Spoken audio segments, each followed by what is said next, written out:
Now this is a cold open. It's so cold. It's freezing.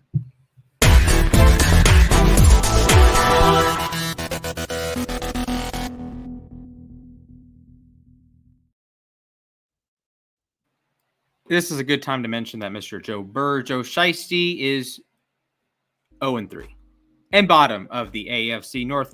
Jack, you are not 0-3. You guys got the dub. The Ravens are also not 0-3. They got the dub this weekend. How are you doing, my friend?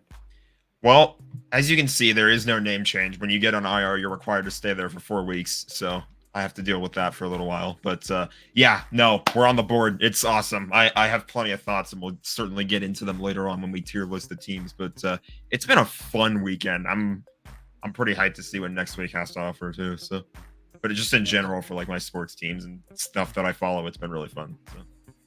Yeah, this has been a very hectic week. So, the Ravens start 0-2 and they lose to the Raiders. And with how difficult the schedule is for Baltimore, they host Buffalo this week. Next week, they host Cincinnati. And you still have 2 games against Pittsburgh. You still have 2 games against Cleveland. You still play Houston. You still play the rest of the NFC. You play 4 more games against the NFC. And you're just like, I don't know. You play Tampa, you play Philly, but they get the dub this week against Dallas, a big win. And then the Rams, that's a huge win. You get a big comeback against San Francisco, against your rivals. They take over your stadium. They can't take over the W column. I know that's a touchy subject, but you got the win. Yeah, I mean, everyone always loves to. I think what bugs me more about the whole Niner takeover thing is that people only seem to love it when it happens against the Rams. Mm-hmm. And I feel like the Niners are one of 5 teams, I always tell people, that have the best traveling fans in the world. It's the Niners, Cowboys, Packers, Steelers, Eagles.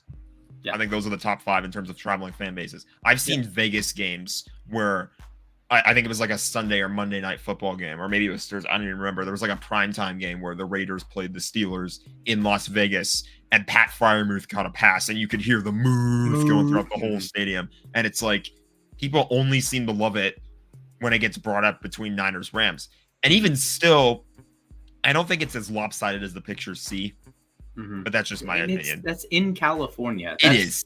It's like not a long drive for. It's not, and the thing that you have to remember too is that this is what happens when LA was without a team for 22 years. So it's a whole generation or 2 generations really that didn't have a football team that grew up rooting for. So it's going to take time for there to be a shift in the balance of power. But even still, I think there's more Rams fans there than people realize. I just think the red kind of shows up on camera a bit better. As much as it sounds like cope, because they'll zoom in and get like close crowd shots, and you'll hear Rams fans celebrating. You'll see Rams fans like when Tutu caught that deep pass on 4th down, or not 4th down, but you know what play I'm talking about. I think right. It was pretty loud when that happened. It's one of those things, like, and I don't think it's an indictment on Rams fans.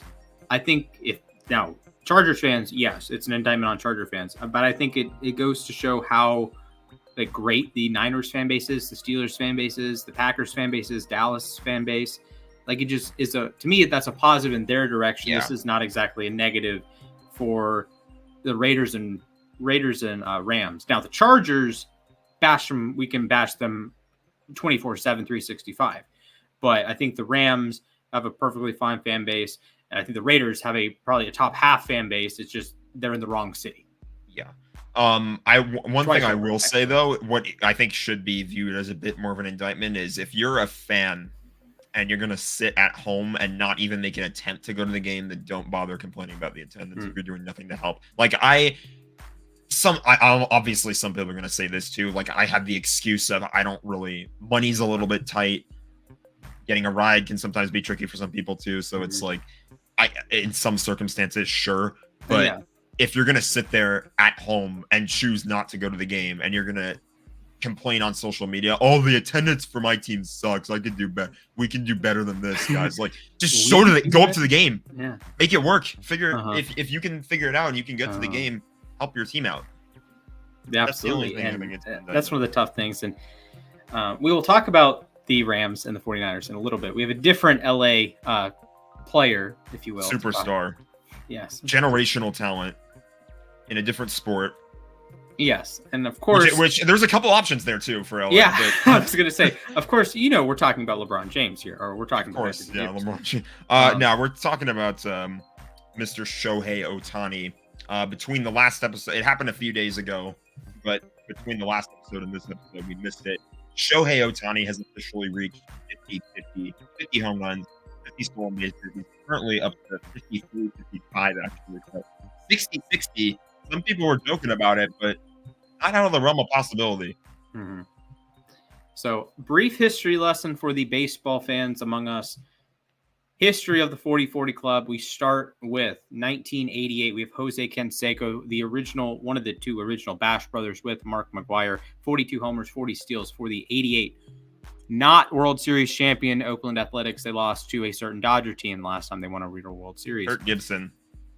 Yes, that's true. Doing that around the base. I don't know if that's on camera. But that did not show up on camera very well, pal.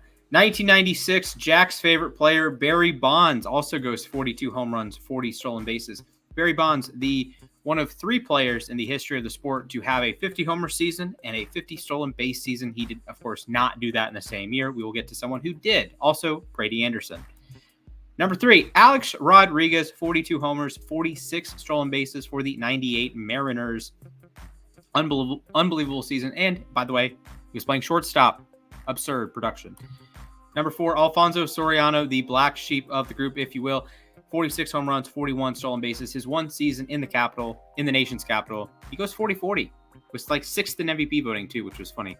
Number 5, until this season, the most recent inclusion, Ronald Acuna Jr., makes the 40-70 club a thing. 41 home runs, 73 stolen bases. He famously got his 70th steal against Chicago, and they paused the game, and Cubs fans started crying.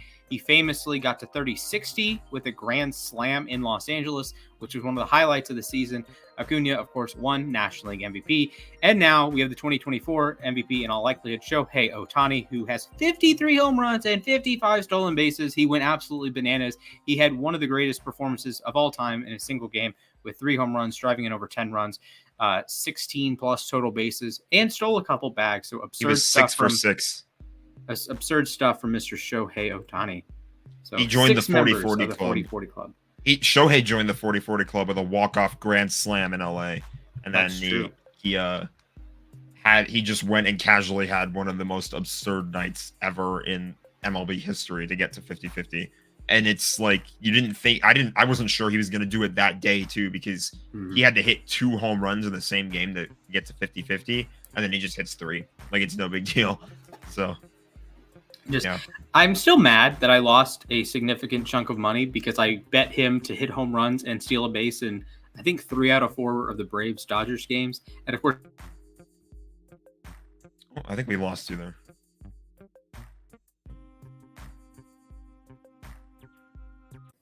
Well, ladies and gentlemen, we were interrupted by a power outage. So if the recording of this episode looks a little bit weird, that's why. So blame the forces of nature that decided to mess with Slash's power. That's all I can say. So anyway, my baseball team. I'm very sad. Why not?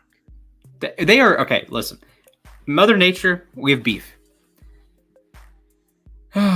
Okay, Chris Sale, the best pitcher in the National League this season, was due to start tonight. We're recording Wednesday night. And if he starts Wednesday, he could start again on Sunday. Well, Mother Nature said, here's a hurricane. So the Braves and Mets postponed their games today and tomorrow, so Wednesday and Thursday. They'll play a doubleheader Monday, if it matters, for playoff positioning, which there's a way it doesn't matter. It would involve the Diamondbacks losing a lot. So go Padres the last series, so we don't have to have the doubleheader. But anyways, Chris Sale currently leads the National League in strikeouts, wins, and ERA. That is a triple crown, my friends. Dylan Cease of the Padres will get 2 starts in all likelihood. He's starting tonight against the Dodgers, Wednesday night, and he'll probably start again Sunday. Maybe not. Maybe you have some shenanigans, you move him around, or he starts game 1 of the wild card series. If they are in the wild card series, to be clear. Well, Chris Sale is guaranteed to get 1 start. To Dylan Cease might get 2. So this might rob Chris Sale of a chance to win the Cy Young. And it's out of his control. It's the weather. Other earlier missed starts, it's the Braves' control. The Braves are like, we don't want him pitching every 5th day, right? Maybe every 6th day. Maybe give him a week off. But it's unfortunate we could be robbed of history in 2024.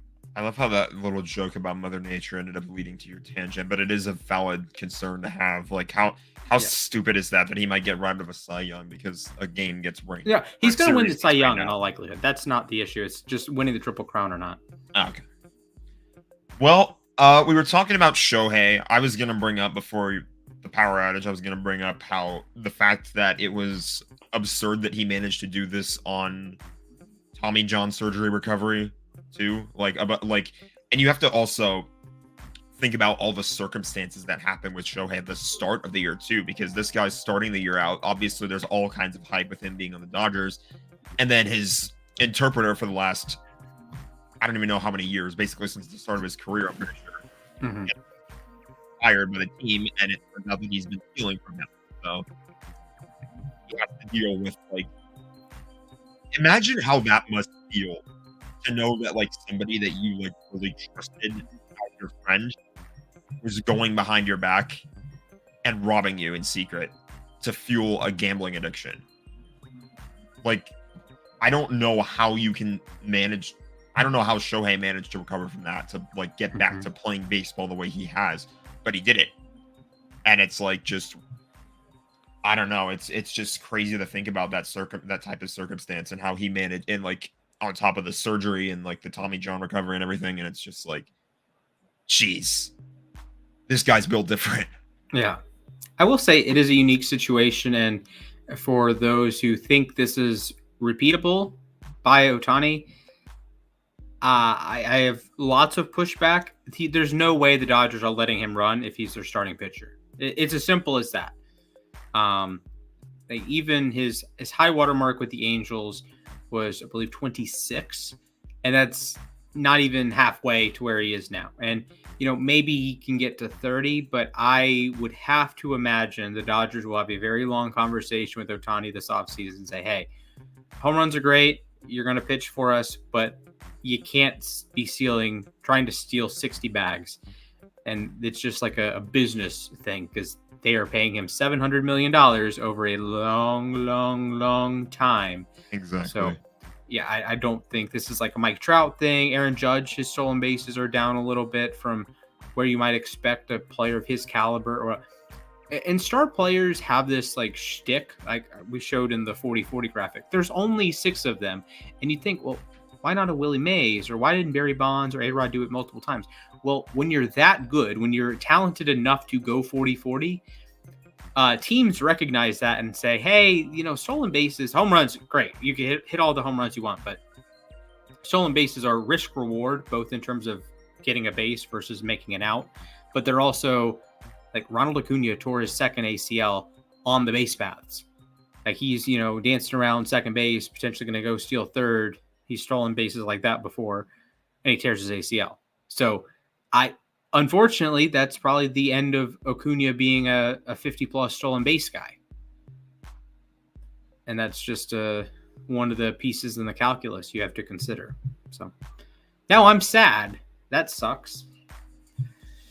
Well, let's turn your mood around. Let's turn the whole mood around with this thing. We can move on to football. Week 3. I don't know why my brain's telling me it's week 2. Week 3 in the books. Yes. We got a lot of games to go over, a lot of teams to analyze. Before we actually get too deep into this, though, we're going to start off with a top 10. Sure. And this is your top 10 takeaways from week 3 of the NFL season. Yes. So. My top 10 takeaways. This is in no particular order. I will preface this. This is just the order they came into my brain. But there's 10 of them, so the segment works. 10 of them. There are 10 of them. Number 1, Josh Allen not only is your MVP, he will win the MVP, and the Bills are the best team in the AFC. At least until the playoffs roll around and they lose to Kansas City once again.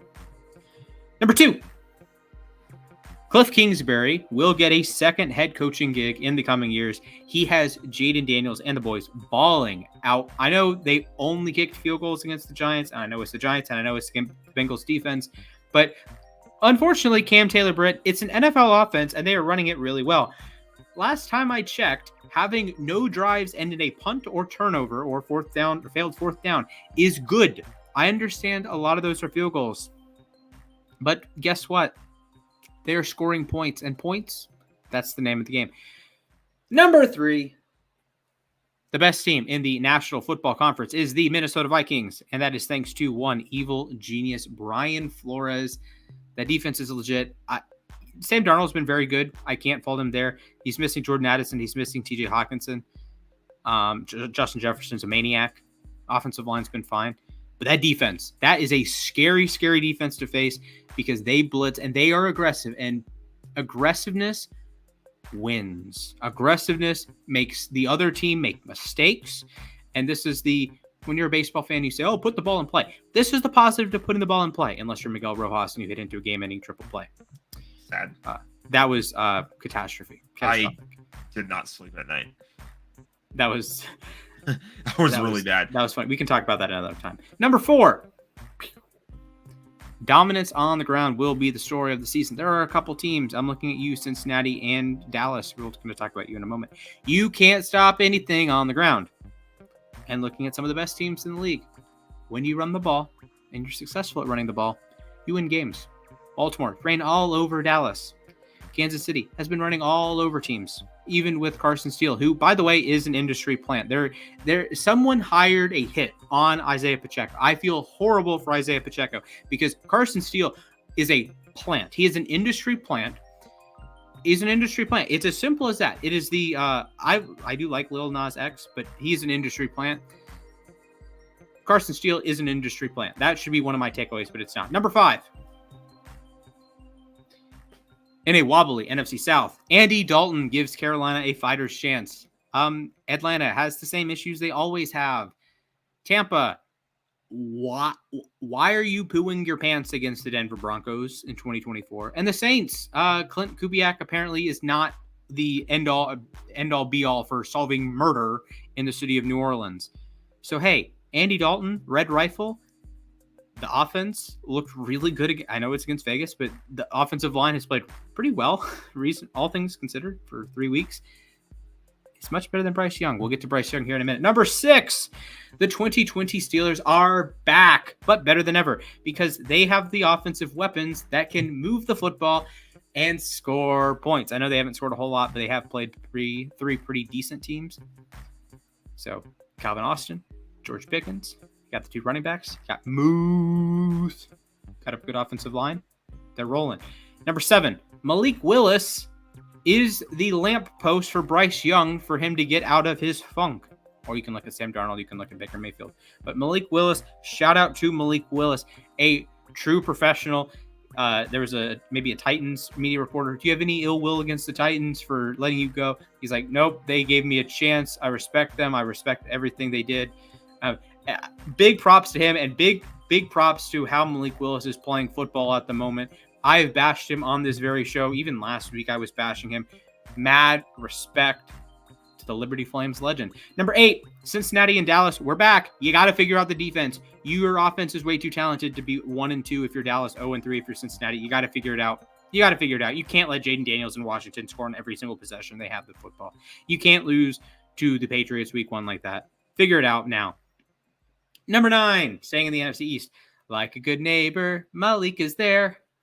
Malik Neighbors might be a top 10 receiver already. He is unbelievable. It is 10 years since Odell burst onto the scene in 2014.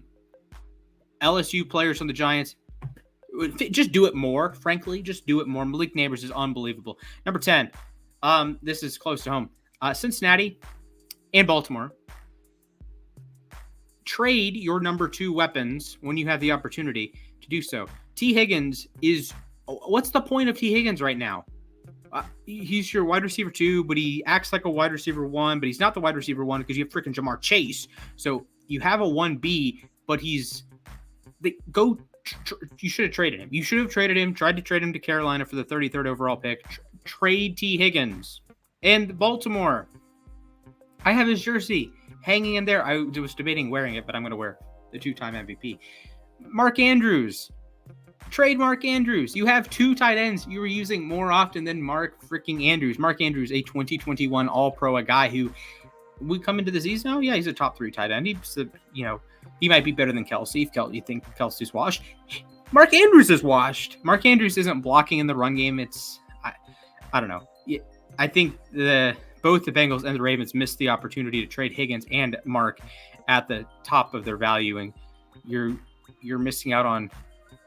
I think Higgins probably would have gotten a first-round pick. Andrews maybe a second, but you're missing out on some crazy value there. And the Bengals are not lacking in pass catchers. The Ravens, for the first time ever, are not lacking in pass catchers. Move the resources around a little bit. It's crazy to me to think that Kelsey, Kittle, and Andrews going into the year, obviously, as any sane fan would think, they're the top 3 tight ends. 2 of them look like they're kind of washed right now, and one of them's hurt. Well, Kittle's always hurt, so that. I guess that's kind of true, but you get what I'm saying. So yeah, Laporta's hurt now, and Hawkins. It's a weird year to be a tight end. At this point, like Brock Bowers, if you're like a fantasy football player, Brock Bowers might be the best tight end in the league. Very strange. Dallas Goedert went absolutely bananas. Oh my Sunday. God.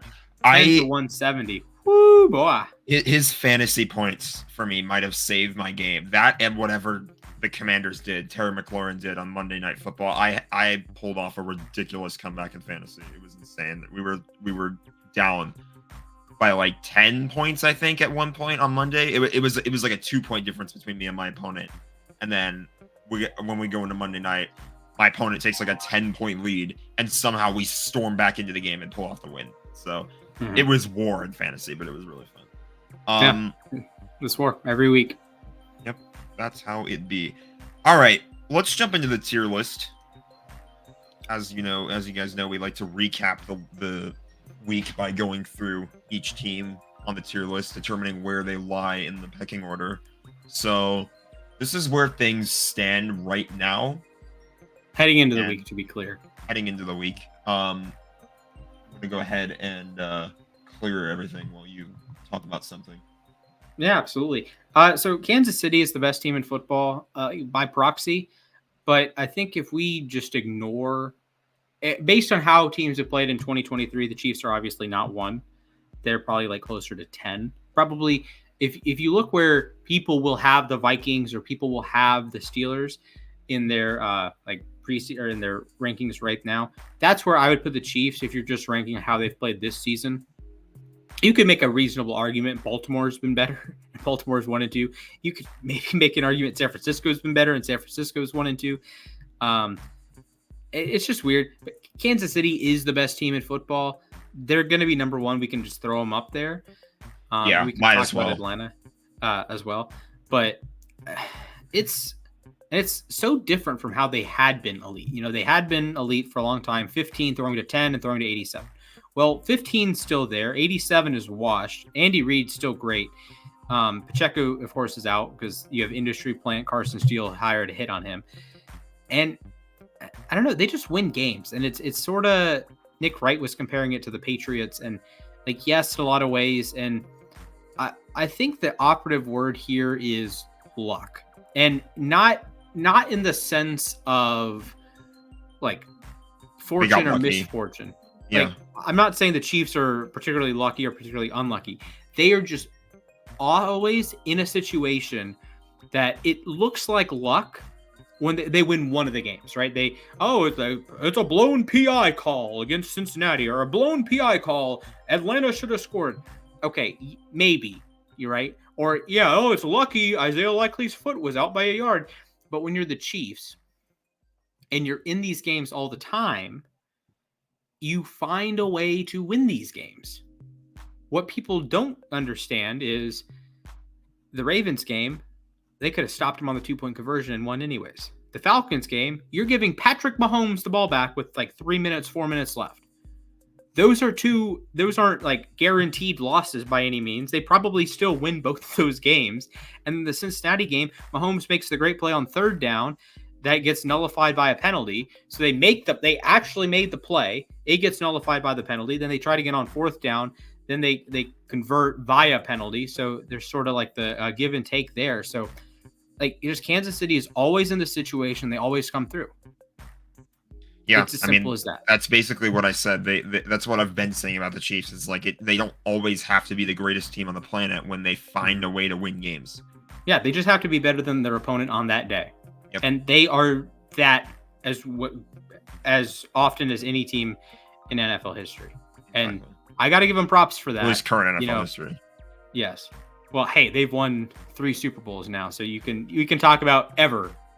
Yeah, that's fair. That's a conversation we could potentially have. I just don't want to write off a team like the Patriots or something like that, but you get what I'm saying. That's true. The Patriots did win 6 Super Bowls. Yeah. So that's fair. Okay, Atlanta. I do not know what to make of the Atlanta Falcons. So last week we had them at the very bottom of playoff hopefuls. I think they probably still deserve to be in that tier. We had a massive playoff hopeful tier.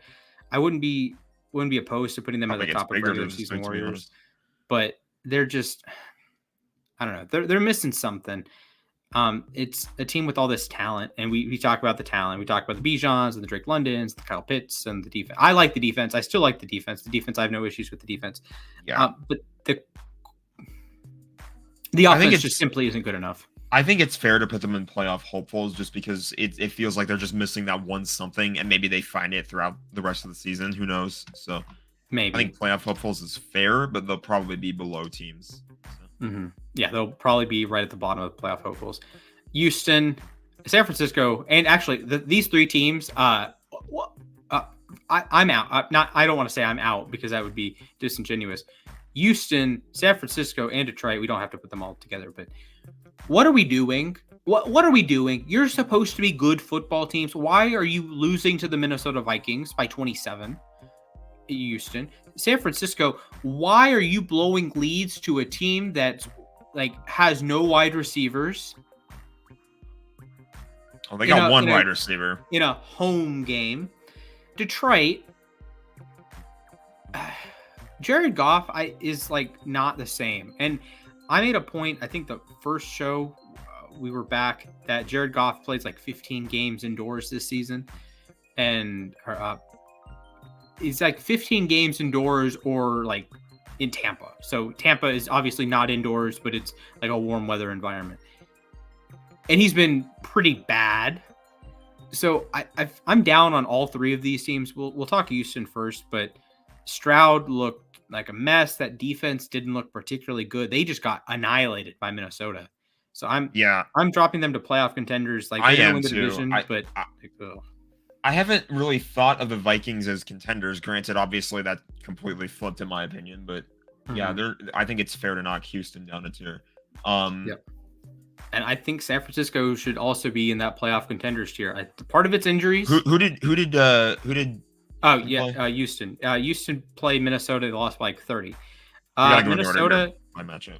I think big move up for Minnesota this week. Yeah, huge move up. I think it's pretty safe to say we slept on Sam Darnold. He's come out of nowhere. Ahead of Houston? Yeah, I'd have them ahead of Houston right now in their current state. I think I would. I don't even think it's a full Darnold thing. I think it's just a team that they work together. The offensive line plays well. They have receivers that get open and make things happen. And Justin Jefferson's obviously when you have the best receiver in the league, it helps. And then Sam Darnold's been Brian playing well. Flores running a really tight ship on defense. Flores is so good.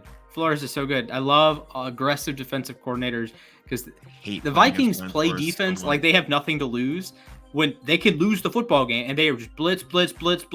They're bringing out listen, CJ Stroud is awesome. He's a top 5-ish quarterback in the NFL, but you don't see Brian Flores defenses very often. There's a reason it causes trouble for so many teams, and it caused a lot of trouble for CJ Stroud, and that's a good Texas offense that looked like poo. So good job, Minnesota. You were into the playoff tier. San Francisco, folks. I'm also putting them behind Minnesota. Yeah, they're getting knocked down a lot this week. Inexplicable. It's one thing to be hurt it's another thing for them to be playing. I put them ahead of Houston though. Ahead of Houston. Okay, yeah, fair. It's another thing for them to be as listless as they are right now. You still got Brandon Ayuk. He didn't do anything last week. It was crazy. Like Jawan Jennings. Woo, I've always been high on Jawan Jennings. Let's be honest. Jawan Jennings is a very, very, very, very good receiver. I will say though, I think Fox did a little too much. Like they talked about him a lot. Like he's done nothing in the league before, and I'm sitting there like he's got 2 touchdowns in the Super Bowl last year. So. He threw one, right?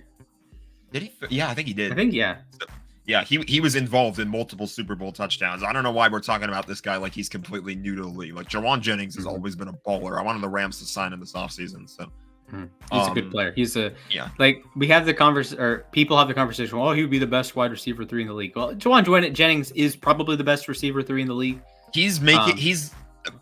Brandon Ayuk is making the money that Jawan Jennings should be making compared to that performance, at least. Definitely feels like it. Debo is making money too, so that's one of the spending a lot of money on IR. Like, well, not on IR yet, but yeah, I think he is on IR actually. McCaffrey's on IR too. Brock Purdy, I will say, I thought he played really well. He had one bad throw or one missed throw. It happened to be the critical 3rd down to potentially ice the game. Also, big ups to the return specialist for the Rams' first NFL touch, and it. Okay. Let's talk about it. Let's talk about it, Jack. Let's talk about it. First of all, we're gonna talk about this highlight because you know how I am. I like to pull up highlights. Hopefully, this is muted and it stays muted. Kyren Williams, his first touchdown of the game. The somersault. Are you kidding me, Kyren? That was just to get over the guy too. Like we're gonna get a replay here. I think he could have just hurdled. I'm gonna skip ahead.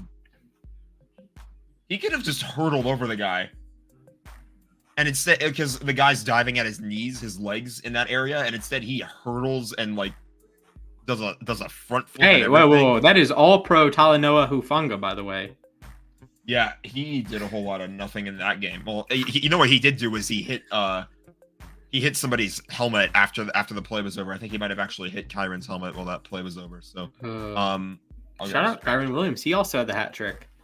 Yeah, he did. Kyren balled out, absolutely balled out. I've said for a while too, like he's the engine behind the Rams offense, and I think it showed in this game too. Whether it's receiving touchdowns or the run game or the running touchdowns, like Kyren Williams has been that dude for the Rams so far. The second thing we're going to talk about, because the Rams had to mount a bit of a comeback effort in this one. A bit of a comeback? Yeah, a bit of a comeback. They were down 21-7. And they fight their way back into the game to tie it. And then the defense actually shows up. That's something I think we might have given up a little bit early on the Rams defense. Granted, obviously, I think there is still a lot of room for improvement, but at the same time, credit where it's due because they showed up and got the job done when they needed to during that game. During the critical drives, they were getting pressure on Brock Purdy. Braden Fisk and Jared Verse are currently the top 2 rookies in pressures this season so far. So the Rams are getting pressure on the quarterback this year. It's not that I think that's sort of my assessment of the defense as a whole is, for one, they're getting pressure on the quarterback. They're just not finishing their tackles in the backfield. If they finish those tackles, if Jared Verse is able to finish those sacks when he's getting the guys instead of being shaken off, he could have like 10 sacks this season. I'm not even kidding. And then you get to I think the linebackers are definitely the main point of concern. That's where I would look maybe outside the team to upgrade. I would maybe give Omar Spates a bit more play time too, because he was hyped up in the preseason as a rookie, but he hasn't really seen the field. Secondary wise, they just need to get healthier. Activate Akella Witherspoon from the practice squad. He's been here for 2 weeks now. Bring him on up. When Darius Williams comes back too, that'll add some much needed experience in that secondary. And I think you have a defense that, while not the strongest in the league, it's capable of winning you games. And I think we saw flashes of that in this game against the 49ers. Obviously, this slow start you don't like, but as the game went on, the defense stood up, held their ground, did what they needed to do. I think another play that we won't show is like that when the Rams score that touchdown that we just showed, they have to stop the Niners from scoring before the half, and they get a sack fumble on Brock Purdy. Huge. Keeps them in the game. the offense comes alive, they tie the game, the defense comes alive again, they get the stop on third down, so the Niners have to punt with 55 seconds left in the game. The Rams, basically, you're thinking they have to go the whole length of the field to try and get into field goal range to try for Josh Carty. And then Xavier Smith on his first touch in the league.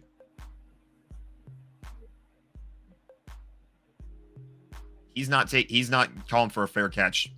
Gets the edge and absolutely books it down the sideline. And just like that, he's out around the 50. That's half the yardage the Rams have to get to get in the field goal range. That it's incredible how that like being his first touch in the league, and it gets him to where he is, and it gets the Rams to where they are. It gets them into the position to win that game, and a little bit of a heart attack with that last play. But when the Niners were doing all those laterals and stuff, it was kind of like maybe they do it.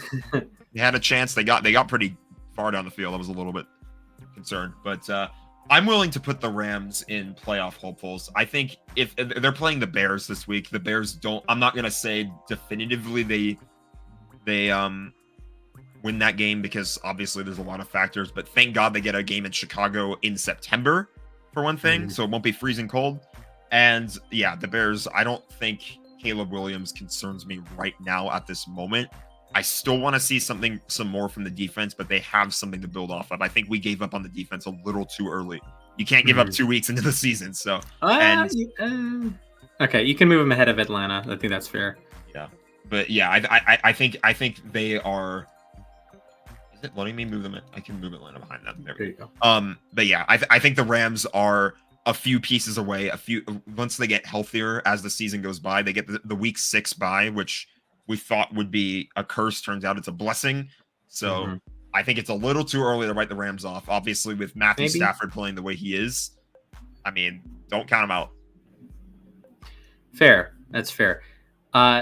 Detroit, Arizona. This was, I don't want to say the worst game of the week, but this game was 20-10. I swear, the entire game, it was 20-10. Entire game was 20-10. Lions had the ball like somewhere in between the 20s. So it just felt like a punt fest. It felt like a punt fest. It felt like just a total slog, like 3 and out, punt, 3 and out, punt. I know it wasn't like that, but I don't really have any takeaways. I'm lower on Detroit. I think Arizona is still in the playoff hopeful area. I think Detroit, I think they kind of still are a contender for the Super Bowl, but yeah, I don't know. I don't think it was bad enough to knock them down a tier. Yeah, that's fine. They'll be behind Kansas City and probably behind obviously. Buffalo when we get to Buffalo. Oh boy, Arizona. I think you can just plug them ahead of the Rams. That's fine. New Orleans. Oh God. Oh my God. Okay. This was as bad of a 3-point loss as I can remember. The Eagles had to do the absolute most to not score points. They were missing field goals. They were failing on 4th down. They have the tush push. You are the Philadelphia Eagles. You have the tush push. I know Jason Kelce retired. He's now doing serial. We can talk about that in a little bit. Among other things. I have F tiers everywhere. You have the tush push, and we're gonna try to get cute here. We're gonna do a little sweep handoff. You have an unstoppable play. It's successful like 95% of the time. Why are you trying to be cute? This isn't even a case of like the Ravens trying to be cute against the Raiders and they do the 3rd and 1 play with Charlie Kolar under center and they do the tush push with him. That's fine. You're trying to get the 1 yard. Why are you doing a sweep when you have an unstoppable play? And by the way, that Ravens play was 3rd down. This Eagles play is 4th and 1 in Saints territory. I think the Eagles played really well and just had total, like when aggressiveness goes wrong, sometimes you allow the big touchdown, right? Yeah. Sometimes you fail the 4th down. This was the case of everything went wrong for the Eagles and they still won. The Saints, I'm dropping a tier. They're back in playoff hopefuls. Derek Carr Might be washed. He was really good the first 2 weeks. He was not good this week. And I think Philadelphia, you can throw them at the top of the playoff contenders, I think. Yeah. That's a really quality team. Saquon, another really good game. Saquon balling out for the Eagles. Dallas Goedert, 170 yards. Jalen Hurts had I think like 2 picks. I'm gonna- Hurts is weird. The Hurts stop is falling. No AJ Brown, by the way. So that's I don't hurting him know a little exactly bit, how but not to. that much. I don't know one way or the other, but I'm looking for my matchup last week in fantasy. I want to find the numbers for me in my PPR league. 27 points for Dallas Goedert. He was my scoring leader that week. I didn't think he was gonna have a performance like that. That was crazy. So Eagles are also solid. Juan Soto has 41 home runs. That's absurd. All right, Bills, right behind the Chiefs. You could frankly put them at 1. I would have no issues with it. Josh Allen was playing like an MVP. I'm not going to put them at 1 just yet because the Chiefs in the playoffs tend to be their sort of kryptonite. But for now, Buffalo is that good again. I apologize to Bills fans sincerely. I thought they were going to have like a 9-8 year or something. Yeah, I had them out of the playoffs by a game. Nope, sorry. Sorry. They're balling out. Jacksonville. Josh Allen is still him. Oh, Jacksonville, God. That was a maybe next year type of loss. Honestly. Yeah, that was just throw them down there. They started 8-3 last year. 8-3 last year. Since that moment, they are 1-8. Their only win was with CJ Beathard against Carolina. They won 26-0. They are 1-8. Trevor Lawrence is 0-8. We need to have a real conversation. I don't want to say Trevor's washed, but I will be honest. Last year, when I worked with a certain company that Jack still works for, I was defending Trevor Lawrence. I would say, Lawrence is it's just a bad timing with the receivers. It's not working with Calvin Ridley. All the receivers are out of bounds by an inch. It was like every week they had an Isaiah Likely play, right? Like the toe is out of bounds or the 2 point or the 2 feet down. They only get 1 in, whatever. Every week. Well, when you have a full season of that, you get into the second season, and Lawrence is throwing horrendous picks, and he's just making error after error. This is a stink. This is a stank.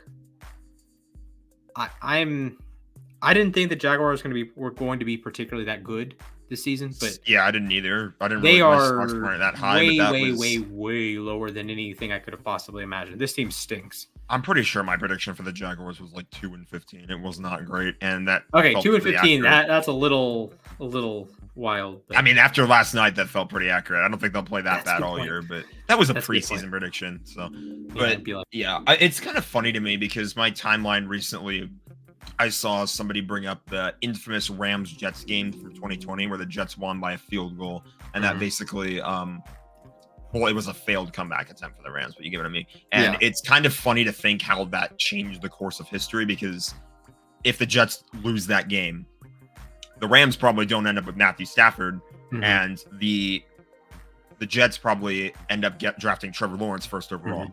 And it's crazy to think about how, maybe drafting Trevor Lawrence, I don't want to say it wouldn't have worked out, but you really just never know. Have you seen the clip with Adam Schefter talking about how the 49ers drafting CJ Beathard got them Brock Purdy? I don't believe so. So I'll do a quick synopsis. So Beathard, 2017 third round pick. Heading into the season, the 49ers are all in on Kirk Cousins, right? So they want Kirk Cousins. They're not doing they're not looking at Mahomes. They're not looking at Watson. They're not looking at the other quarterback in the first round in that draft. I don't remember. I'm blanking on the name. My bad. They're not looking at Watson and Mahomes, right? Or Trubisky. That's the other guy. And they have like Beathard in the third round. That's who they are going to get.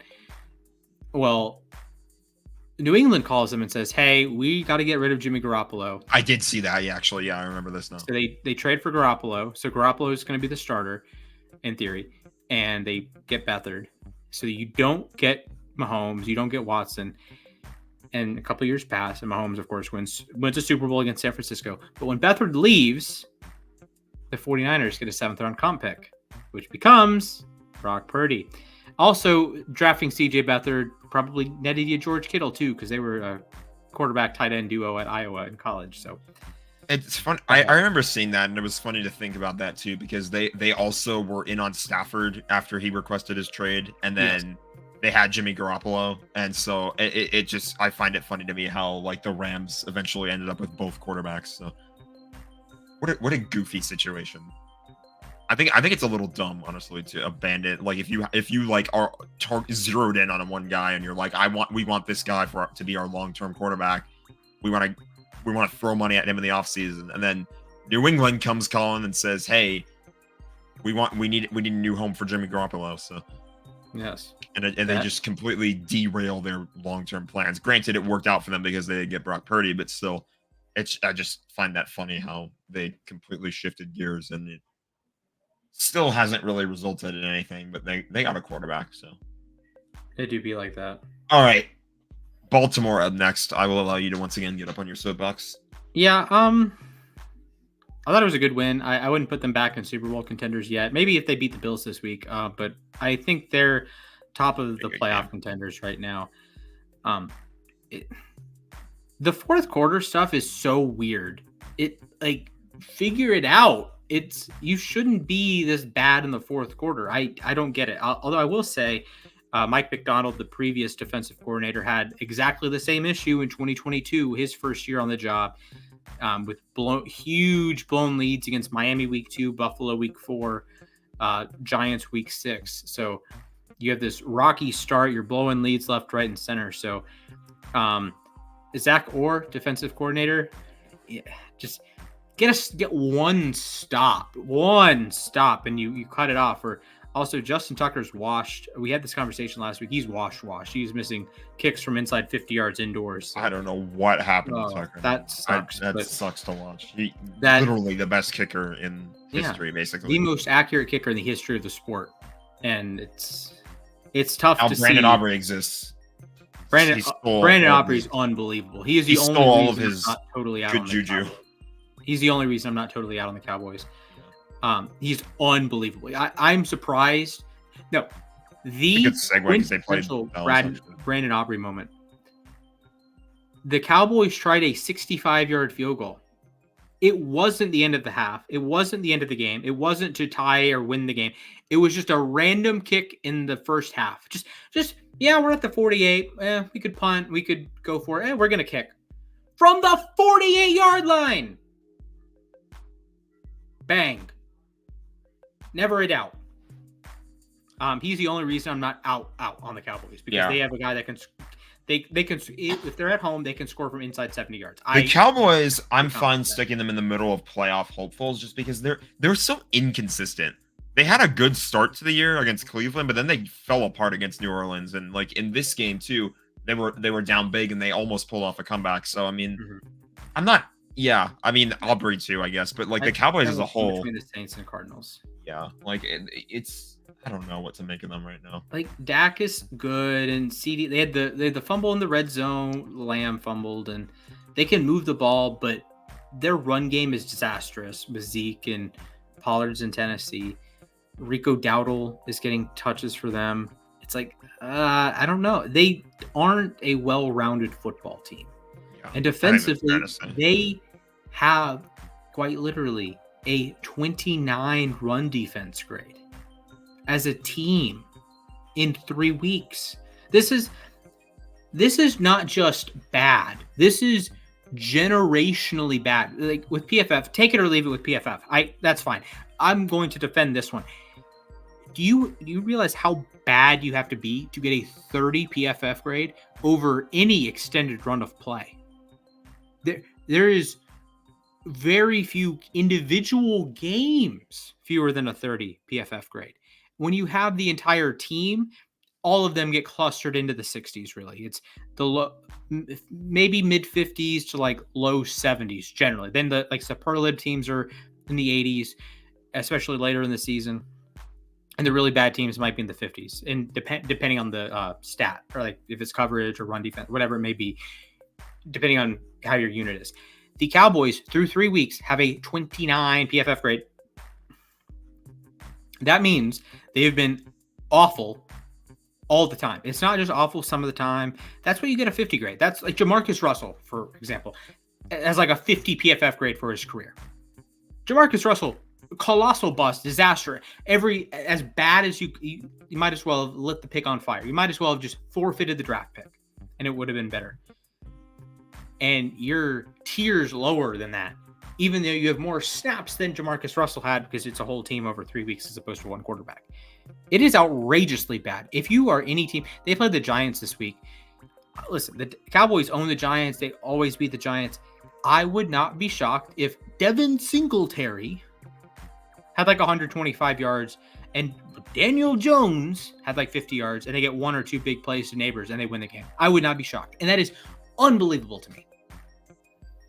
Crazy. Tampa. Right. Tampa. What was that? Folks, come on. You listen. I understand the Bucs aren't like a Super Bowl team. I get it. But when we put you number 7 of the power rankings, and we put you ahead of the Eagles and ahead of the Packers and right up there with Baltimore and Buffalo, you don't go out and lose by 20 at home to Denver. To an 0-2 Denver Broncos team. This is a Denver team that they were 30. They were in the same tier as the Giants and the Panthers last week. Now, granted, all 3 of those teams won, so maybe the NFL is weird, but this is a disaster of a loss, and you're getting run over. You're getting like Bo Nix is dropping down. Like, come on, folks. Mike Evans laid an egg. Just a bizarre game. Yeah.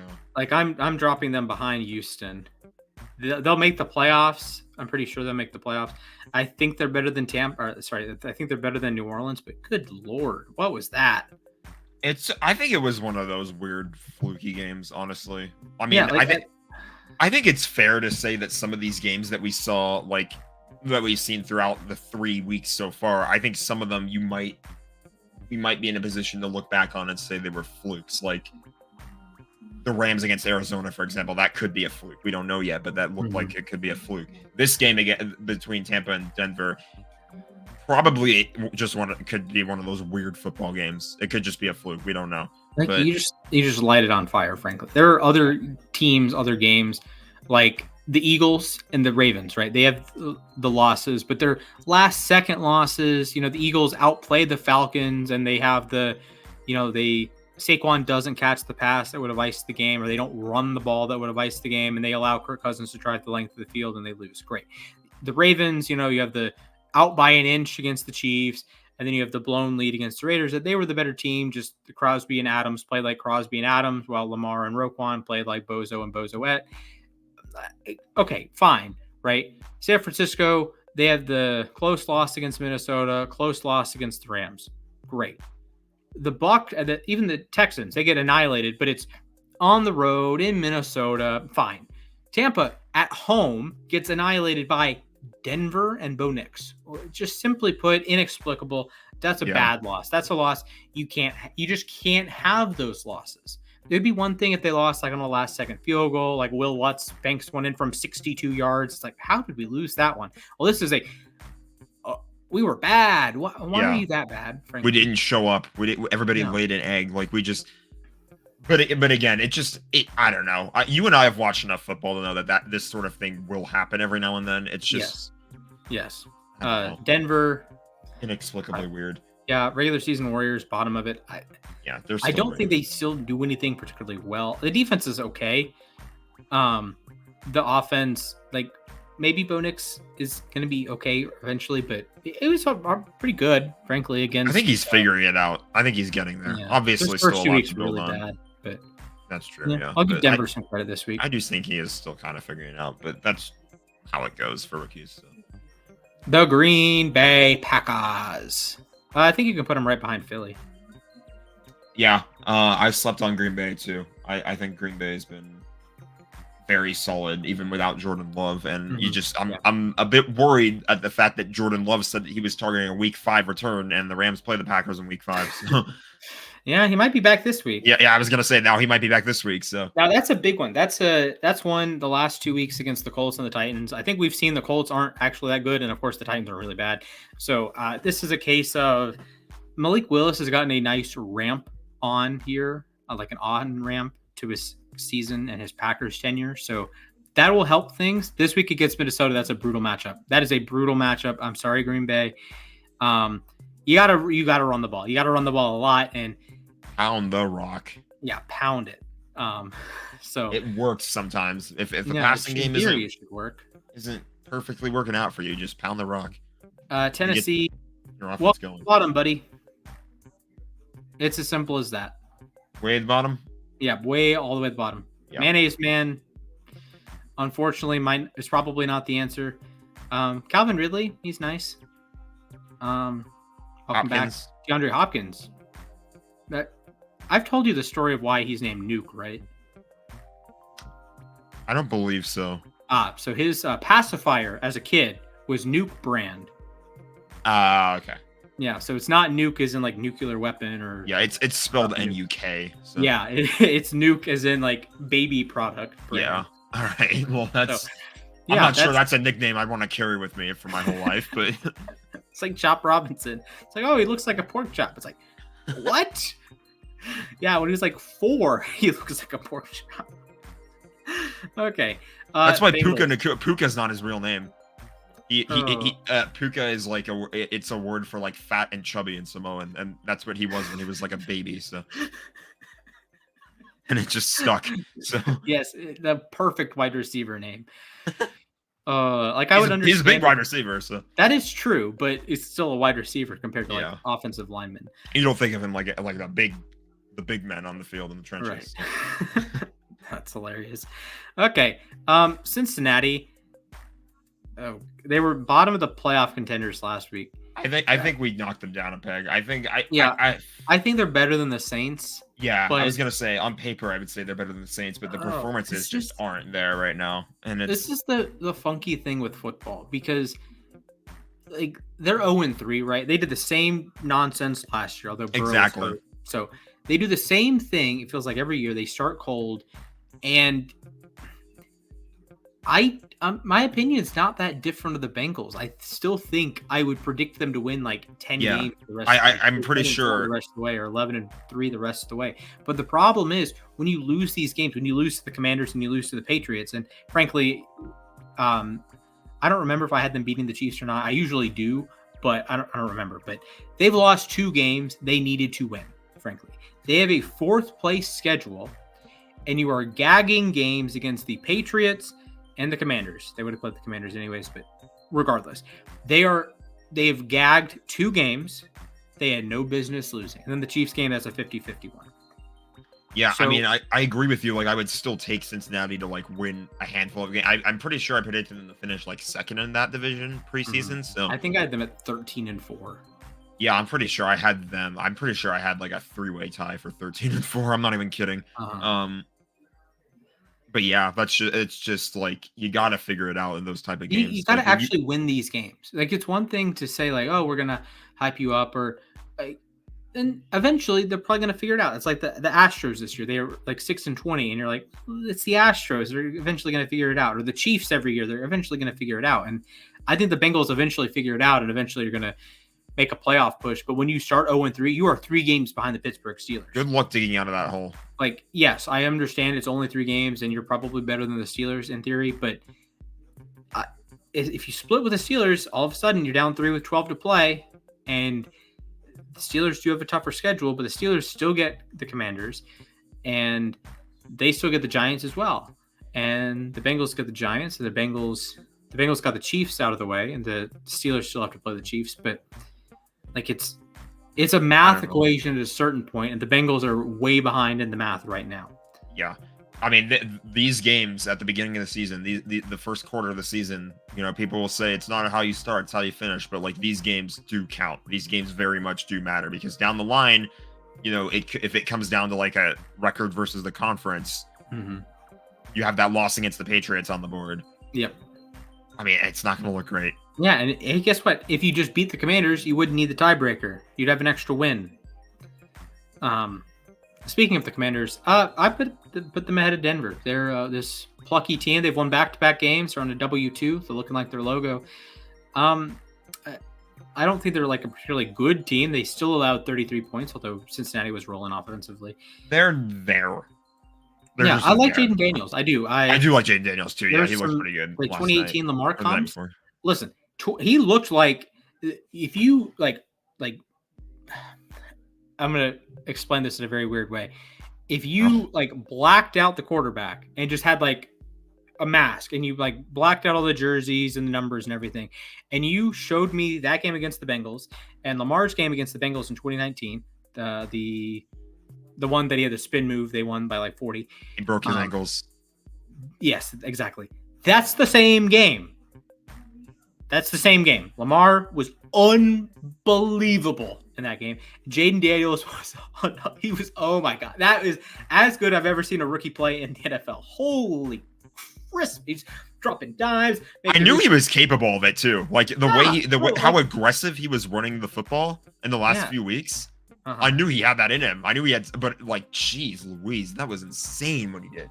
I'm just going to be honest with you. Like, that might be the best game he ever plays in his life. That genuinely might be the best game he ever plays in his life. It would be a shame if it was so early in his career, but it's still like, yeah. And before you say, oh well, he's gonna get better.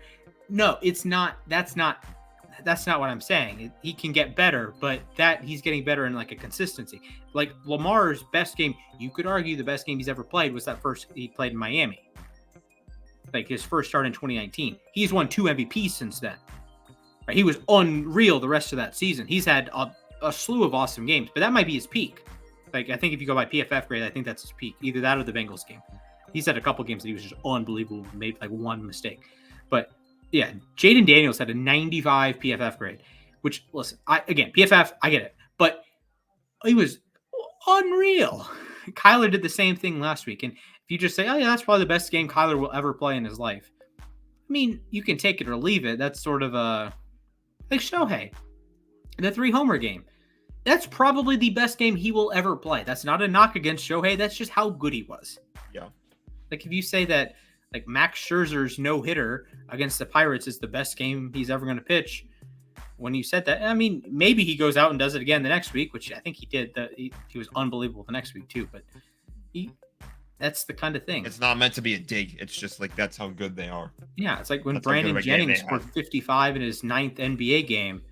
Is Brandon Jennings going to score 55 again? Probably not. Can he be a good player? Yes, but those are not. You can have a good performance and not be a good player. You can be a all-time great player and not have that individual high performance. Like Flipper Anderson holds the receiving yards record. It's not like Calvin Johnson or Randy Moss or Antonio Brown or Jerry Rice. With that being said, though, obviously the Commanders still in the regular season warrior tier. There's still holes. Mm-hmm. There are still glaring issues that need to be fixed with that team. Like you mentioned, the defense, they give up like 33 points. So yeah, and they never want to do that. The Giants the Giants couldn't kick field goals in that game, so it probably would have been like 30 points without it. Yeah. But regardless, speaking of a team that this team has no offense, if you combine the Commanders offense or Commanders defense and the Bears offense, you might have the worst team in football. I am putting the Bears behind Washington. Yeah. I have more hope for Jaden Daniels in Washington right now than I do for Caleb Williams in Chicago. It's just so weird. Can we talk about how weird? Speaking of weird, his first career passing touchdown goes to an O lineman. Yeah. When I'm genuinely curious when that has ever happened before. Yeah. Shout out to Jaden Daniels there. So, I don't know what to make of Chicago because I still really like the defense. This is giving me big time post Peyton Denver team vibes. You have the defense that's still really, really good, but the quarterback is gone, so your team sucks. Because the quarterback is that important. So that is how important a quarterback is to a team. Caleb, one day, I think will be very good. Ironic because we were just glazing. We were singing our praises to Jaden Daniels, but now all of a sudden, we're like, they're still in the regular season warrior tier. But then all of a sudden, we're talking about Caleb and the Bears are basically where they belong. So it's just unfortunate. Frankly, it's just unfortunate. Yeah. I also just realized I don't have their up-to-date logo. They switched the C with the bear head, so I gotta fix that. Yes. So maybe for next week. So I don't know. The Bears are the Bears. I hate to be like Juju. The Bears. The Browns are the Browns, but it's the Bears are the Bears. The Bears have never had haven't had competent quarterback play in like 50 years. At some point, I think Caleb figures it out. You have Odunze, you have Allen, you have DJ Moore. Pieces are there. Like they're all still there. You know, they exist. The offensive line's not as bad as you might think. And I really like the defense. Figure it out, please. They will. I think maybe at some point they'll figure it out, but it might not be for a while. Like I said, as a Rams fan, knowing that this team is next up on our schedule, they don't scare me. Could they pull something out of their butts and beat us? Sure. That's football. That's how it goes. But they don't scare me right now looking at them in their current state and knowing that the Rams finally found some momentum. I'm not really worried about that matchup. Right. Indianapolis. I know they won. I want to move them down. Where were they last week? They were ahead of Chicago and Atlanta in playoff hopefuls. I think they should be top of the regular season Warriors. Yeah, they're too inconsistent to make a run. Anthony Richardson, what are we doing? My friend, what are we doing? I want to give him the benefit of the doubt. I do too, but it's like, how long have we done that? Some of this is brain dead. And I know I mentioned the Bears defense, but the Colts have scored like 28 points, 30 points in 2 weeks. I guess they did score 21 against Chicago, but they have not produced like they should be producing these last couple weeks. They've scored, I want to say 35 points in 2 weeks or 31 points in 2 weeks. That's not getting it done. Defensively, they're okay. They got run over and run through by Green Bay last week. And if Chicago didn't have DeAndre Swift, who is just objectively not a very good running back anymore, if they don't have DeAndre Swift, if they have insert like an average RB2, if they had Justice Hill, maybe they'd probably lose that game. Or the Bears probably win that game. The Colts lose the game. So I don't think the Colts are particularly good. Maybe they figure it out, but who knows? Yeah, they're just too inconsistent, in my opinion. We can only give Anthony Richardson the benefit of the doubt for so long before we kind of have to say, like, okay, how much longer, how many more chances are we going to give this guy before we start being more critical? Because he's missed. A lot of people were willing to like put him high on like their quarterback power rankings or something like that, even though he missed so many games. At some point, when he does play those games, I don't know. Who's next? The Jets? Jets. Jets. Jets. I think it's time. I think they're in the playoff contenders. Aaron Rodgers looked really good last week against a good defense in a rivalry game on a short week. I would take them ahead of the Bucs, frankly. The defense isn't quite as good as it was last year.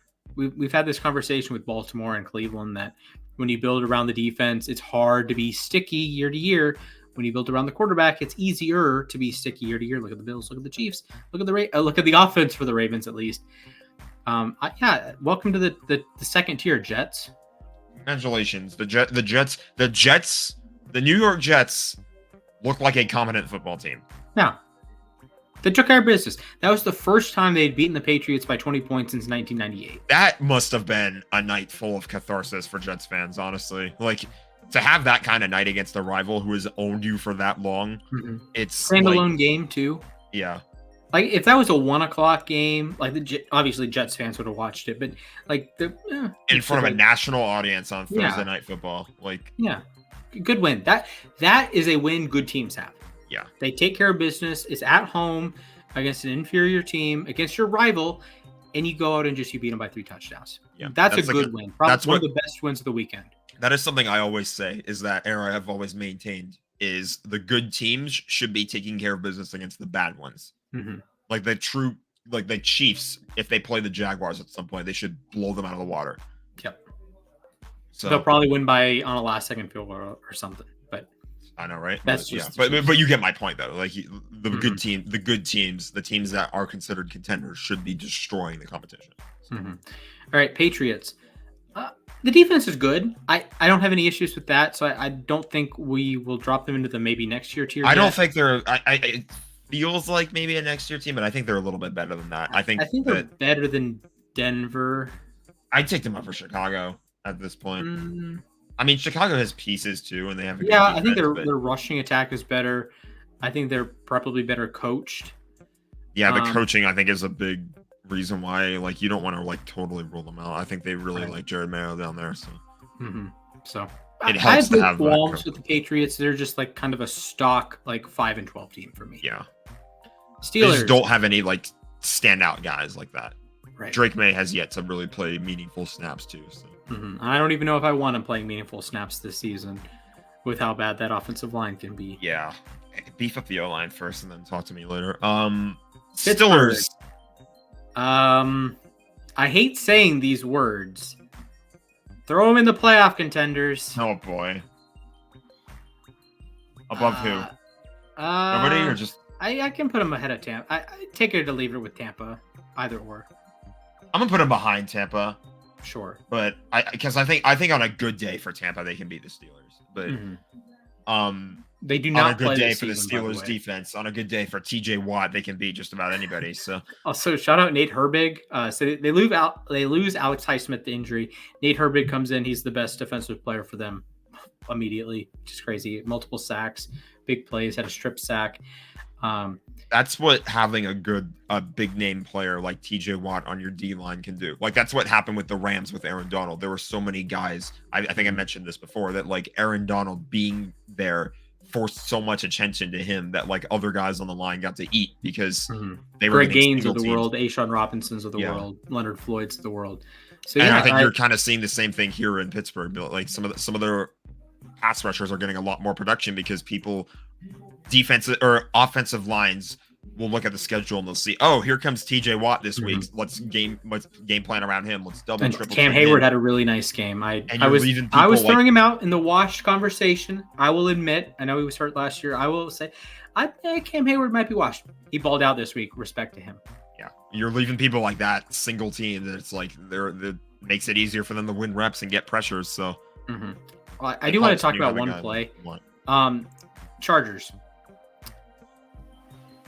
Come real close.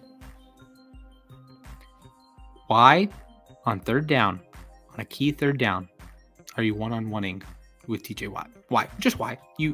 Every single snap before that, you double teamed. You double teamed, you triple teamed, you're tripping, you're putting a tight end over there, you're putting a running back over there.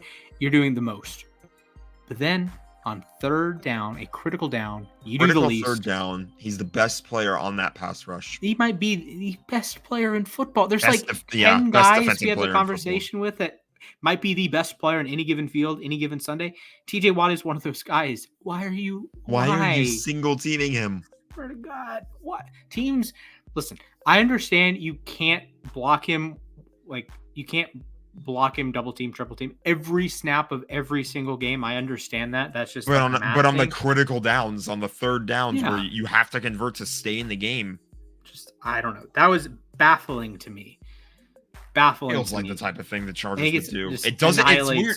It's weird to say that because it doesn't feel like the type of thing that that Harbaugh would do. But like with the Chargers if franchise, Alex Highsmith beats you, Alex Highsmith is a darn good player. If Alex Highsmith beats you, or Nate Herbig beats you, or old man Cam Hayward beats you, or the ghost of Stephon Tuitt beats you, or the ghost of Javon Hargrave beats you, or Keanu Benton beats you, fair enough. If Patrick Queen makes a ridiculous play in coverage, if Joey Porter breaks it up, if Minka picks you off 50 yards down the field, so be it. If 90 beats you, that's a coaching issue.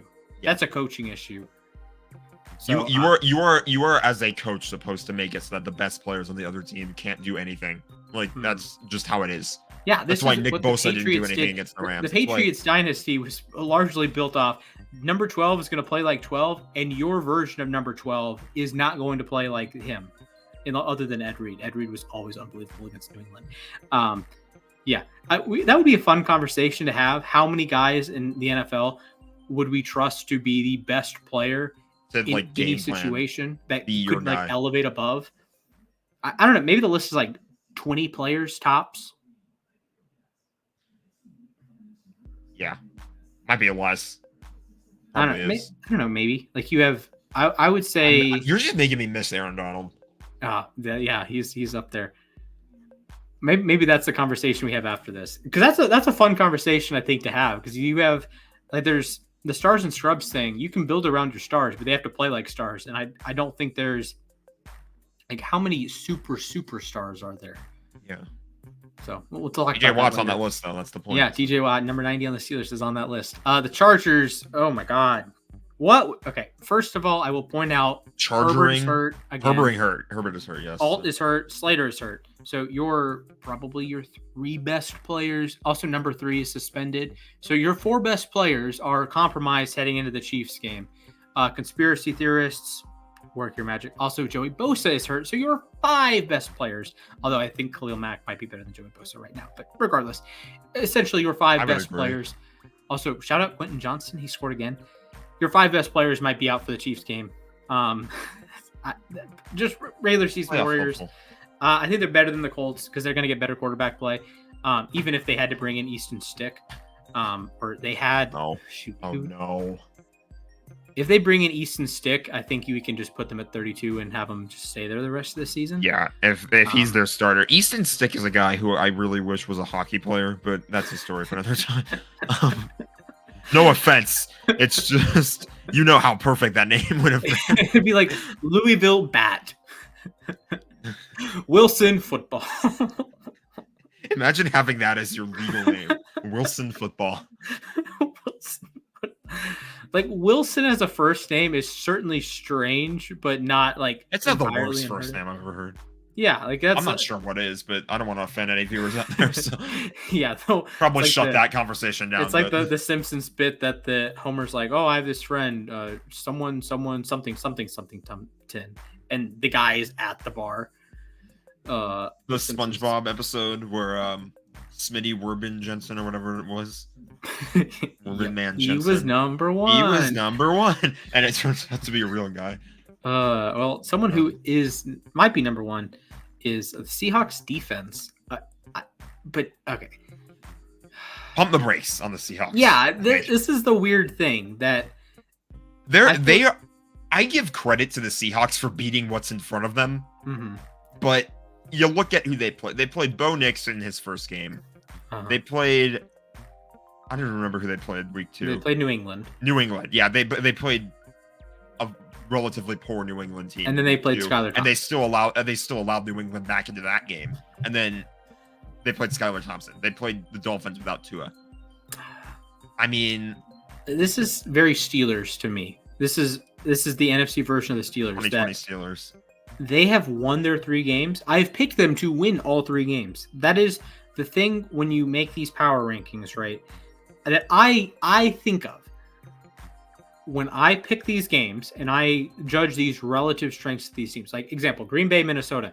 I am picking Minnesota this week to beat Green Bay without Jordan Love. If Jordan Love plays, the calculus is different. But without Jordan Love, I'm picking the Vikings to win that game.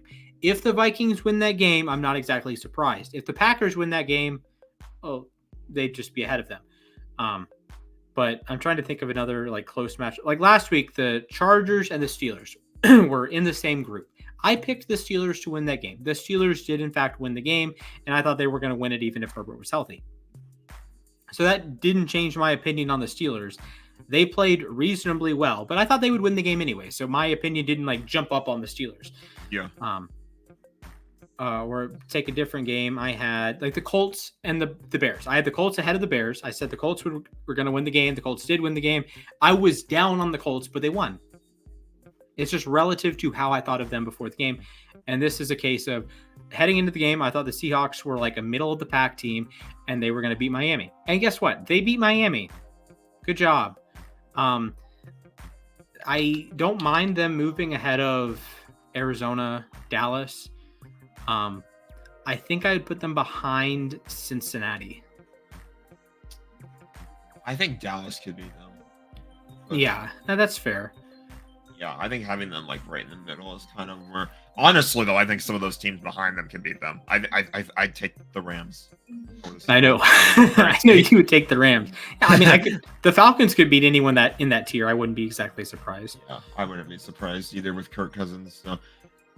That's why they're tiers. Like we do have them listed by number, but technically we haven't actually made like a numbered list, but we do tend to treat this like a power rankings, like the Kansas City would be 1, Bills 2, Lions 3. But like at the end of the day, they're tiers because you could take basically anyone in that tier, match them up against anyone else. And yeah, it's like who's at home. Like again, we have Green Bay over Minnesota, but I'm picking Minnesota this week. Yeah.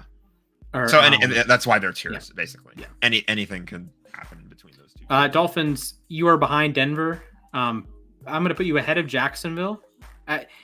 They're without Tua, just kind of kills them. Yeah, it's just not a very good team. It's just when you lose the quarterback and you lose. And listen, I know Tua gets bashed and people aren't convinced he's a top 10 quarterback, but he's a good starting quarterback. Those don't grow on trees.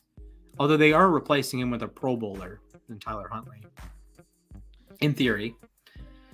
So I don't have any much more to say about Miami. It's one of the, it's like if Stafford were to go down for the Rams, like you would write them off the rest of the year. Yeah, it's like when Herbert Kyler goes down for the Cardinals, I'm just simply not picking the Chargers. If Mahomes somehow goes down for the Chiefs.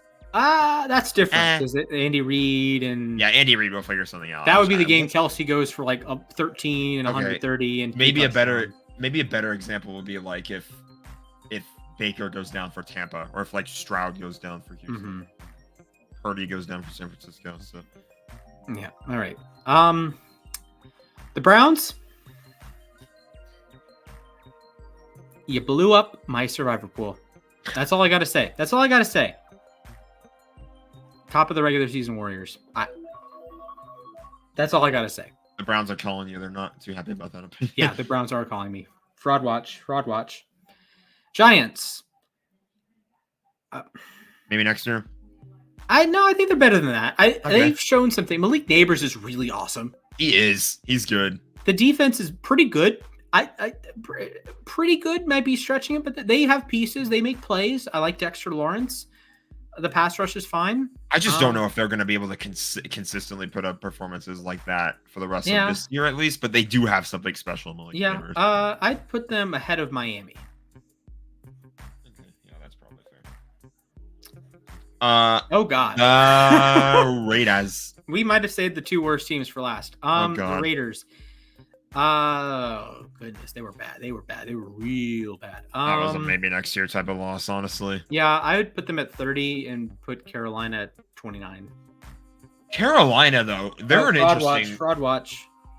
Andy Dalton balled out. I don't know how sustainable that is. I agree with you there, but it just makes you wonder, like if Andy Dalton somehow does keep up that kind of performance, and you got and they have a pulse. They have a fourth place schedule. They have a pulse. That's one of those they have a pulse type of losses. So maybe not totally dead in the water just yet, but obviously they started from such a low point that anything is an improvement right now. So they play Cincinnati this week, which is an Andy Dalton revenge game. All right, that's our tier list for this week in the NFL. Good job, boys. Should we make some picks for next week? We can make some picks. The primetime games. We have Dallas Giants, classic Thursday night game. The Sunday night game is a Ravens-Bills matchup at M&T Bank Stadium. Unfortunately, I will not be going. Then, of course, we have the Monday night doubleheader, Titans and Dolphins rematch of last year's game, and Seattle-Detroit, one of the best games of the week. That could be. I've made jokes before a lot about the Seahawks and their action green. That could honestly, though, in all seriousness, be a top-tier uniform matchup. If they wear action green against Detroit in the all-black, that would be fun. That would be really fun. It's a nice. I really like when teams wear like solid colors. Yeah, I do too. That's why a lot of people don't like that when the Rams wear all blue. I think it looks fantastic. So we have a jersey porn potential Monday Night Football. We also have the Ravens All Blacks Sunday night. If they lose, I'm out. It's done. You can't lose in the All Blacks, man. You just can't. Anyways, I am picking Dallas, Buffalo, unfortunately, Miami, and Detroit.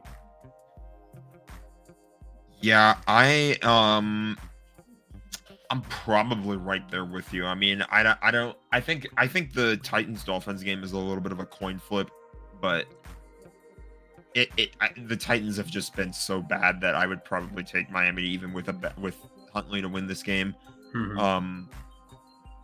Yeah, I'm pretty much right there in agreement with you, to be honest. And it would be really fun to see the Ravens win that game, as I'm sure no doubt you would agree. But Josh Allen has been playing like good Josh Allen again. So. Yeah, he's been great. He's been the MVP of the league so far. I need it so bad. I need it so bad because here's the thing. But you go into the Dallas game and you're 0-2, and look, every Ravens fan is looking at the next 3 games. They play Washington week 6. So the next 3 games were Dallas, home against Buffalo, home against Cincinnati. And you're looking at I think it's home against Cincinnati. If it's not home against Cincinnati, my bad. Which team? Ravens? Oh, no. Okay, it's at Cincinnati. My bad. So they play a primetime game in Baltimore later in the season. So at Dallas, home against Buffalo, at Cincinnati. And you go into that thinking, if you take 2 out of 3, you're back on track. It's as simple as that. You're back on track. You beat Dallas. Well, now just you go ahead and beat Buffalo, and all of a sudden you're looking at potentially go 3-0 in this stretch, and you get out of it and you're 3-2, and you're like, yeah, we would have taken 3-2 to begin with. You just would have swapped the Dallas and Raiders, or you would have swapped the Raiders and Bills, or Raiders and Bengals. So, and even like 2-3 is not a horrible start, again, given the schedule. If you think, oh, well, do you just swap the whoever you now, if you go 0-3 in this stretch, that would have been pretty bad, but I don't know. I think dependent on schedule, you can live with a 2-3 start. If the schedule going forward favors you, I think you can live with Baltimore a 2-3 start because you're not digging yourself out of a big hole. Right. Like Cincinnati, if they lose this week or they lose next week in Baltimore, they're 1-4.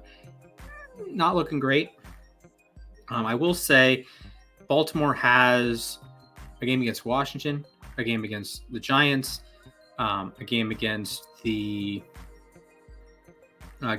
Bucks, 2 games against the Steelers, 2 games against the Browns. You have the 2 games against the Bengals. So they have quite a few winnable games. Of course, they never win the Steelers games. I don't know why I'm even bothering. They have winnable games left, but you at least split with Baltimore or split with Buffalo and Cincinnati, and you're making progress back in the division because Pittsburgh probably wins again this weekend. They're playing Indianapolis. And Anthony Richardson against Mike Tomlin defense, I don't think so, buddy. And the Steelers own the Colts historically, anyways. Actually, until last year, so from 1983 to 2023, the Steelers won every single matchup other than 2005 and 2008. And of course, the Steelers won the Super Bowl in both 05 and 08, so it didn't end up mattering. All right, Jack, any words on your Rams matchup this week against Da Bears? Yeah, like I said earlier, they don't really stand out to me. They don't really concern me that much. I mean, I'm obviously not going to write them off because football games can go anyway. I just about guaranteed that they would beat Arizona week 2, and they very much did not. So that just shows you the nature of the game. But I'm hoping that was a fluke is what I'll say, because it feels like the Rams showed us a pulse, a real pulse in that game against San Francisco. Getting a win against a rival team like that recently that owns you, frankly. Yeah. Like it's been pretty one-sided ever since 2019. I think that was when the 49ers went on a stretch where they won like 8 of 10 against the Rams, if you count. Notably, did not win the NFC title game. Yeah, that's one of them too. But the Rams, I'd say they kind of got the monkey off their back. They've beaten the Niners in the last 2 regular season games. Granted, one of them was week 18. No starters were playing, and this one a lot of people were hurt too. But both coaches, obviously, it wasn't a game where starters were sitting out because they wanted to stay healthy for the playoffs. It was a game where people were just hurt. Coaches really had to work with what they got, and there was legit NFL talent on that field. To get a win like that to basically save your season from having to dig out of an 0-3 hole, it's so big. It really is so big because there's something to build on for both sides of the football. So, I think you look at their schedule, they should beat Chicago. Green Bay is a bit of a toss-up at home. Obviously, Jordan Love playing is going to help Green Bay a lot, but I think it really just comes down to who is healthy for the Rams defensively too. I've talked at length about the secondary, whether or not Ahkello Witherspoon is going to play, whether or not Darius Williams is going to be back in Week 5. So I don't know, but Week 6, obviously the bye week really, really helps with all the injuries. You're going to get so many people back. Hopefully Puka Nacua should be back by that point too. I don't know about Cooper Kupp. It's a little bit of a toss-up with him. They didn't place him on IR because too many guys are on IR. They don't want to run out of designations to return. You only get 8 of those a year. Right. Have like way more than 8 people on IR. So Raiders in Week 7, Vikings in Week 8, Seahawks in Week 9, Dolphins in Week 10. Favorable. It would be Tua in theory would be back by then.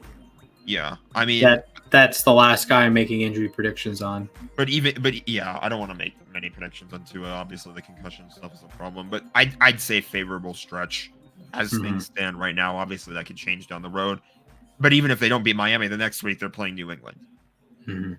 So the Rams. This is why I was saying last week, like I think it's stupid. For one, in general, I think it's dumb to give up on a season after just 2 weeks. But also, like you have to keep in mind that they're going to get healthier as the year goes along. None of these injuries are season-ending. From Sean McVay. Sean McVay has been saying that too. So it's like they will be reinforced as the year goes by, and at that point, you can start to look at more and more of their games and say, okay, this is a much more winnable game. And the fact that they're able to prove that they're able to beat a team like San Francisco, despite all the injuries, and it showed. I need to see more Tutu Atwell. Even when Kupp and Nacua are healthy again, I need to see more Tutu Atwell. He can ball. Every single opportunity he's been given, he has balled out. I need to see more. QB1? Matthew Stafford. Best quarterback in the NFC. Respect Tutu Atwell. Yeah. I do recall giving Tutu Atwell. Oh, yeah. No. I forgot what you were talking about. Yeah. Oh, my. I can't believe I forgot. That should have been a completion. I was so pissed. Me with the alley-oop. Jack with the, look, what a pretty shot attempt.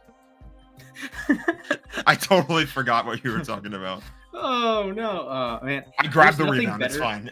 There's nothing better than when non-quarterbacks throw passes because my God. You get the entire spectrum. You get Mohamed Sanu, who might as well be Joe Montana, and you get Travis Kelce, who might as well be Jamarcus Russell. Sorry, that was a shot against Travis. My bad, Travis. Yes, I know Travis Kelce personally, Jesus. Definitely. My bad. Tutu out. I think he's actually him and Cooper Kupp are the 2 emergency quarterbacks for the Rams in case Stetson Bennett, the 3rd string, were ever to go down. So, but yeah, no, that you made me think about Matthew Stafford and him being under center, as clutch as he has been for this team. You can never count them out. So okay, I do want you had the game-winning drive and you gave me the stat. I did bring that up to you too. I said too, I know you don't like game-winning drives because he could have thrown the go-ahead touchdown in the 4th quarter, and then the Rams lead the rest of the game, and that counts as the game-winning drive.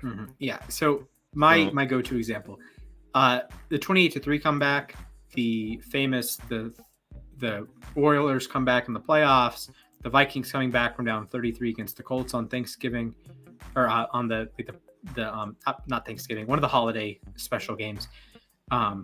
Those games, those 4th quarter comebacks, game-winning drives, those count the exact same as Justin Fields throwing a touchdown with 14:40 to go in the 4th quarter last week against the Chargers. It's exactly the same game-winning drive. The number 1 goes in the column anyways. Drew Brees got a game-winning drive on the first play of the 4th quarter in the 2018 Saints-Ravens game. First play of the quarter. Joe Flacco, I don't think officially he got credited with the game-winning drive, although you could argue he should have.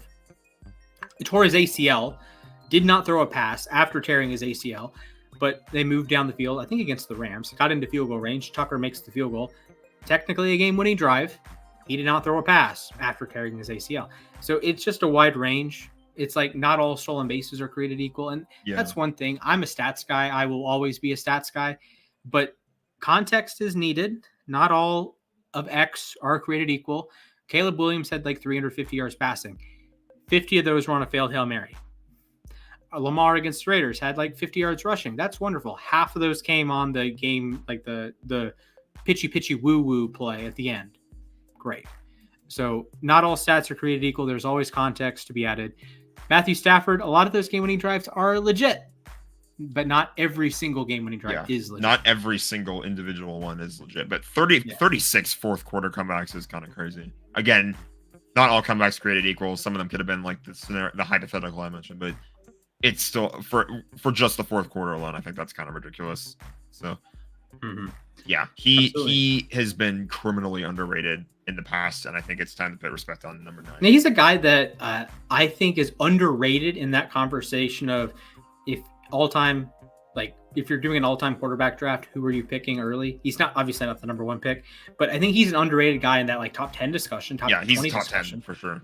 That would be a really fun conversation to have, like top 10 quarterbacks all time. Well, not even that, draft. Like a quarterback draft, because because I don't know what you do with like Brady, because I don't think in like a draft situation, I don't think Brady goes over Mahomes, for example. Yeah.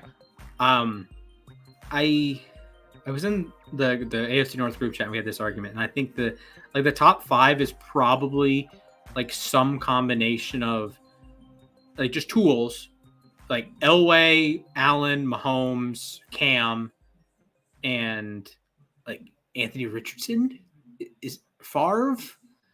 Because I don't think like the Brady and the Breeze and the Paytons and the Bens and the Rivers, I don't think they're obviously good at, like, Brady is an unreal athlete, like just the arm strength and of course all the quarterback IQ stuff, but he's not exactly played on I think Allen. a torn MCL too during his the Super Bucs Bowl season, winning year in Tampa Bay. So.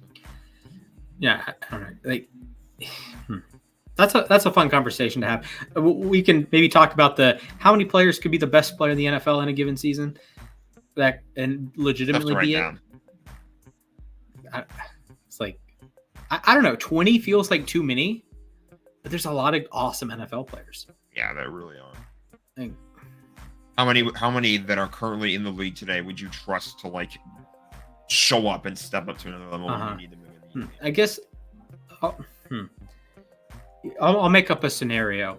I'm going to call this the Larry Fitzgerald. I'm going to call this the Joe Flacco. Joe Flacco, 2012 playoff run. Unbelievable. But you're not expecting Joe Flacco to do that. How many guys in the NFL, if you had to bet money on it, would you be reasonably okay with saying, yeah, I think he could be elite for 4 straight games? And like banking on it. Like Larry Fitzgerald 2008, Joe Flacco 2012, 15. I think. Yeah, probably around 15. I think Mahomes is the easy answer. Like starting offensively, I'll try to run through this as fast as possible. I think Mahomes for sure. Allen and Lamar, I think they're right there. I think Lamar has done it before. He's been the best player in the NFL for a month. Allen, I think, might be doing that right this very second. Tyreek Hill, Justin Jefferson. I think Adams and Chase are right there in that conversation. Kelsey's done it before. I don't think Kittle is going to do it ever again. Trent Williams, I think that's fine. Interior line will pay respect to Aaron Donald. Of course, he's retired. Chris Jones. Dexter Lawrence is like this, like he's like a superstar, but like not like a super duper star. Edge, you go Garrett, Crosby, Garrett, Watt. Nick Bosa is like kind of flirting with this. You could probably throw Crosby in there. The linebacker Fred Warner. Roquan Smith has been horrendous this year, by the way. I wouldn't pick a corner. I don't think I'd pick a safety. And Brandon Aubrey at kicker. Yeah, easily Brandon Aubrey at kicker. Oh right God, that's I don't know. So Mahomes, Allen, Lamar. I guess you could throw McCaffrey in there. So that's 4. Hill, Jefferson, Adams. I'll respect Adams. 7. Cooper Kupp did it in the Super Bowl. Cup had an entire season like that. Yeah, he had I'm gonna say no because that was 3 years ago. Fair. He's been hurt a lot. Yeah, lately I lost too, count now. Unlucky. Okay. You have the 3 quarterbacks: McCaffrey, Hill, Jettas, Adams. That's 7. Kelsey, Trent. That's 9 offensive players. Then defensively, Garrett, Crosby, Watt, Chris Jones, Warner. Antoine Winfield's like bordering on it to me. He's unreal. Kyle Hamilton can steal games. I don't think they're quite on that tier. Brandon Aubrey, so that's 6 defensive team. I'm missing some defensive. Did I say Chris Jones? Yeah, you did. Okay.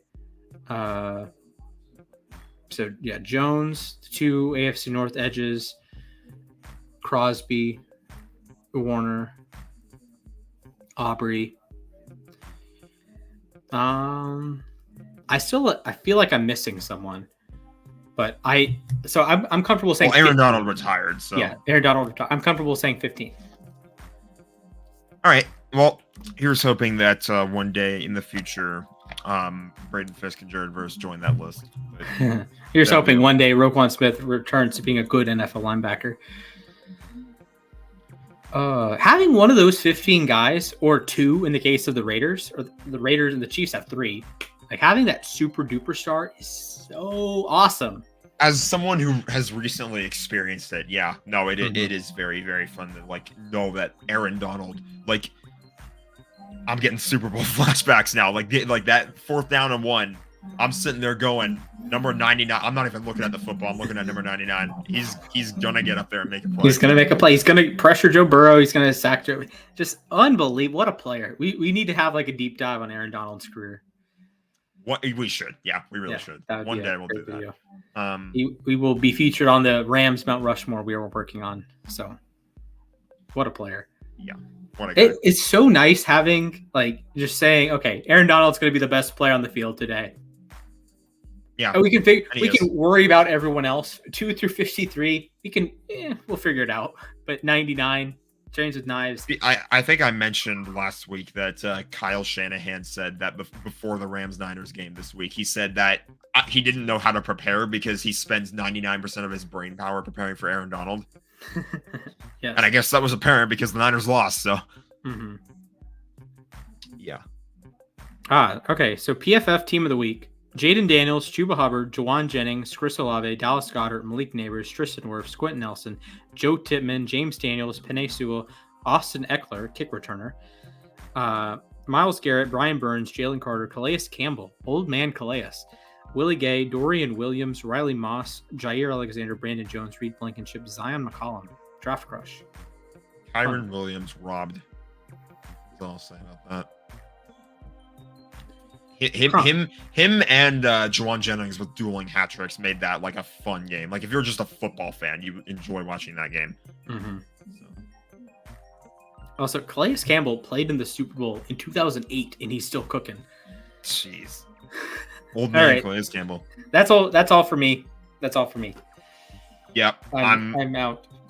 We could get into some MLB topics, but I think it would be probably better to save that for next week after the season's ended. The playoffs will be starting soon, so yeah, maybe we could do I want to do a live stream, but the Braves game got postponed today and tomorrow. So all I can say is go Dodgers. Hopefully they take care of business against the Padres tonight, and I could be going tomorrow. Actually, with all due respect to the Dodgers, can you just let the Padres stay in long enough so they have to care about the series against the Diamondbacks? I don't care if the Dodgers win the division or not. That's not what I'm getting at. I'm getting at make sure the Padres have something to play for against Arizona.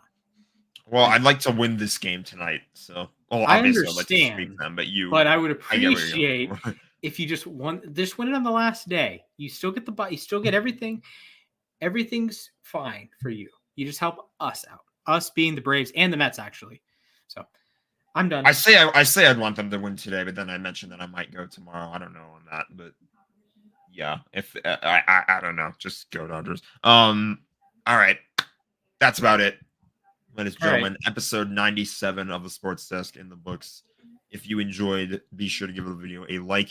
Subscribe if you are new around here. Turn on the, I'm going to go with an old quote of yours, ring a ding ding, that Le'Veon Bell, that notification bell. I forgot I did that. You did do that. You did that every Ring a video ding you made.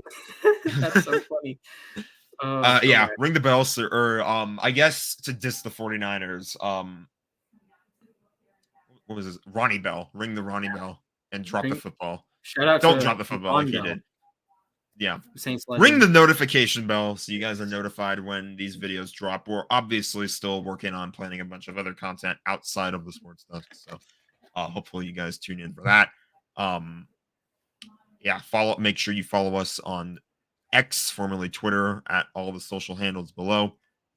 Thank you guys so much for watching. We'll see you next week. And as always, Super Bowl champion Aaron Donald trains with knives. See you next week.